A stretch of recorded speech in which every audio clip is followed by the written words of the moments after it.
Morning. You've all come here to remember, to participate in this Remembrance Day ceremony, and to be part of a community that remembers. Humans need to be together, to be a part of something greater than themselves. And that's why we gather here today. Everyone who's old enough remembers where they were on this day 20 years ago. I want to share my experiences with you from September 11th, 2001, so that I can remember, that I can share this with my sons, and that we can share this experience together. It was a Tuesday. The sky over Washington, D.C. was a vivid blue, almost purple, not a cloud in the sky. As I walked to work from my shared house on Capitol Hill to my office in the Capitol, in the office of the Sergeant at Arms, I thought to myself, what a perfect day. For those of you who don't know, the Sergeant at Arms is the Chief Protocol Officer and Security Officer for the House of Representatives. Our offices oversee all security along with the Capitol Police and does advance work as well as coordinates with outside law enforcement, like the Secret Service and dignitary protection. Most of you know the Sergeant at Arms as the person who announces the Speaker at the State of the Union and says, "Mr. Speaker, the President of the United States." That was my boss. That morning, I walked through the door underneath the west front of the Capitol, like I did every day, into the office. Bill Livingood, the Sergeant at Arms, was eating his McDonald's breakfast in the bullpen. He had a confused look on his face as he watched what was happening in New York City. The first plane had hit the Twin Towers, and we watched live as the other plane hit the second tower. I looked at my boss and I said, "Do you think we're next?" And he scolded me and was horrified. Honestly, most of us thought it was an accident at that time. As he was on the phone with the Capitol Police, the Chief of the Capitol Police and the Speaker's staff, our colleague Kevin, who drives in from Northern Virginia every day, runs in and says, "You guys, the Pentagon's on fire." We rushed to the south-facing window and saw billowing black smoke across the river where the Pentagon is located. You have to remember, this was before smartphones. There weren't any breaking news notifications or live tweets on our handheld devices. We all just stared at the CNN live feed of the Twin Towers smoking. Before the official call to evacuate, communication channels broke down. People started to self-evacuate the House and Senate office buildings. We heard commotion in the hallways. People were scared and confused. We were getting conflicting information from air control and the top law enforcement in the country. We did hear that there was another hijacked plane that was unaccounted for and heading our way.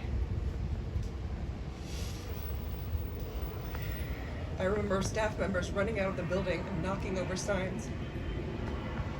Women abandoned their high heels on the shoes of the lawn.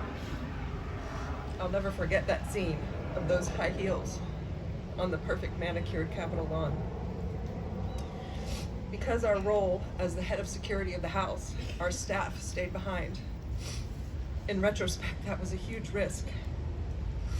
I held hands on the Capitol lawn with the House chaplain, who was a Catholic priest named Father Coughlin.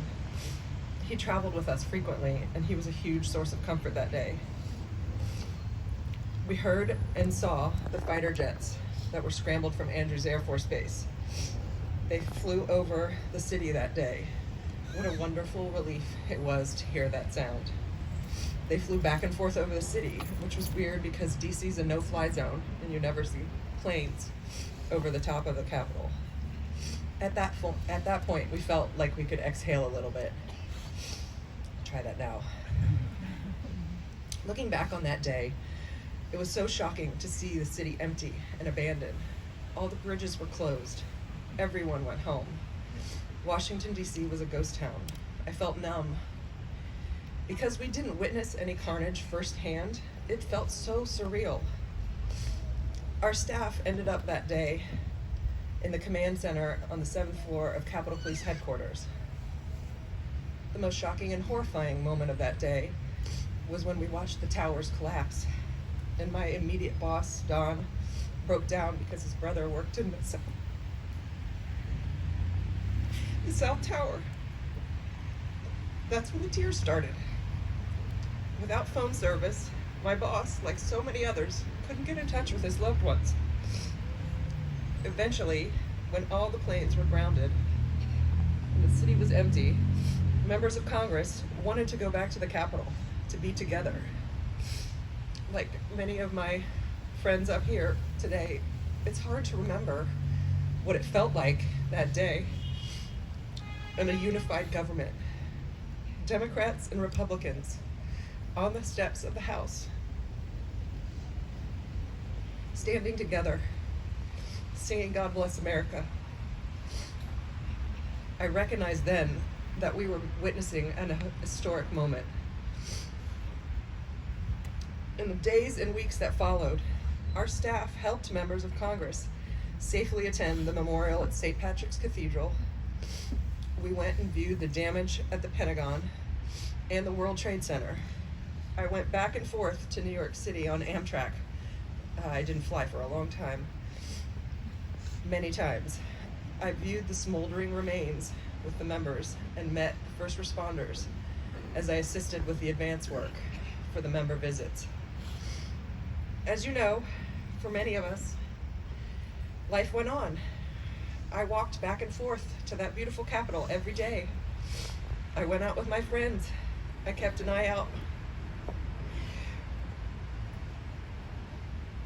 for that cute, super tall Capitol Police officer that I stalked. I didn't know him that day. I mean, I thought he was cute and I had a crush on him. He was off that day, and I know because I stalked him. His days off were Tuesday and Wednesday.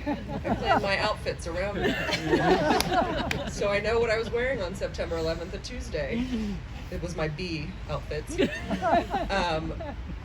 And Greg was off that day. Like I said, he was down the street.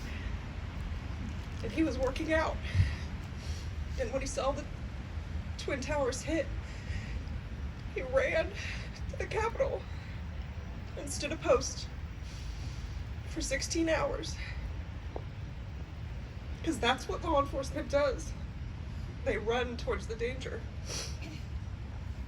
I started going to church again. Catholic guilt and survivor guilt is real. It gave me a small sense of peace to be among other people. We were so busy in the months afterwards, we hardly had time to reflect on the events of 9/11 and how it impacted us. In October, anthrax attacks sent in the mail sent us into another, even more destabilizing tailspin. The nature of our work changed drastically. We focused more on chemical and airborne attacks. We trained on evacuations. We distributed blackberries and gas masks to staff and members of Congress. We witnessed the start to a long war on terror. September 11th, 2001 was the most tragic day our country in my lifetime. But now, 20 years from that day, I know that my beautiful life, the relationships I've formed in the aftermath, have been guided by the sense of community I learned from my role on that day. The way everyone pulled together, Democrats and Republicans all on the same team. The President of the United States was welcome in each caucus meeting. The sense of honor to serve our government during this time was priceless. Those brave passengers on Flight 93 saved my life. I promised myself, and whatever higher power there is, not to waste it. I married that cute, super tall Capitol Police officer. 2 years later, on October 11th, 2003, in the Catholic Church just steps from the Capitol, we moved to Columbus in 2005, and we have 3 beautiful boys who were forced to wear collared shirts at 8 a.m. on a Saturday. Greg and I are both committed to serving our community. We are so grateful to be part of the Worthington community. So today, and every day, please let us remember those who were not saved on that day 20 years ago. Let's say a thank you to the first responders who gave their lives running towards danger, trying to help those in need. to those military personnel who gave the ultimate sacrifice in the intervening war, and to those who keep our country safe from future attacks. On this Patriot Day, while we join together to reflect on that terrible day, let us not forget. We come together this morning to feel part of something and to hopefully revive some of that American spirit we all felt in the aftermath. Thank you for coming today to remember with me.